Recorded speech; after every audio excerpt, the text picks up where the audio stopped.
Hey there, Sula here from MistyHilltops.com. Thanks for stopping by. In this video, I will show how I create a traveler's notebook layout titled Garden Plot, and I'll use this paper pack Sweet Delight from Rosie's Studio, and I'll be scrapping this photo. So I'm starting with a tag that I die cut, and then like a large tag, and then there will be these two smaller tags that I also die cut, and then I have an ephemera pack that goes along with this paper pack, and so I have like a bingo card that I will put in the background there as well. And then you see I'm also using a couple of other ephemera packs. Now here I am putting adhesive on the tag that then will go in the background.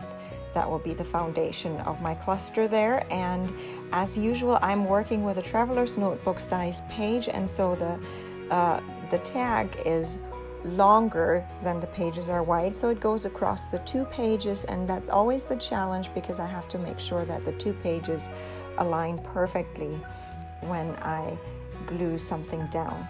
So I made sure that that happened with the tag, that the two pages aligned when I put the tag down across the two pages.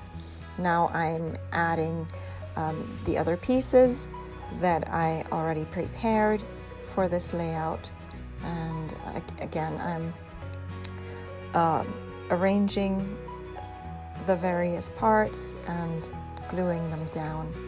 And as I said before, I prefer using wet glue. This glue is really good. It dries quickly, but gives me just enough time to wiggle things around before it actually sticks down. So it's just really perfect for what I need. I've learned that I don't really like double-sided tape that I used before for a long time. So here I put down the photo. And then I had this cute little crochet flower that I made like years ago for a scrapbook project. Never ended up using it, but it has the right colors for this kit. And so I decided I'll just use that. And I have another paper flower from my stash that I actually didn't make. And then these leaves, they are actually something I cut with my silhouette and then colored with, I forgot what I colored it with, maybe watercolor or something, and then just put it in my stash and haven't used it in years. So here was the perfect timing to do that. So I'm putting down that little crochet flower and then the paper flower, and then my word strips, obviously, that I have been making. There will be a video coming up where I show you how I make my word strips, and then you can download PDF with some word strips if you like. That's coming up sometime soon. So because where I live, I don't easily have access to all these just nice scrapbooking things. There's a lot that I have to make myself, as you see, with that crochet flower and the word strips, but I don't mind. So here to protect my desk, because I'm working directly on my desk, I'm going to stamp a faux stitching line. And so I want that, though it's a longer stamp, and so it won't it will reach past the page. And so to protect my desktop, I just have a scrap piece of paper at the bottom below the workspace so that it can stand there.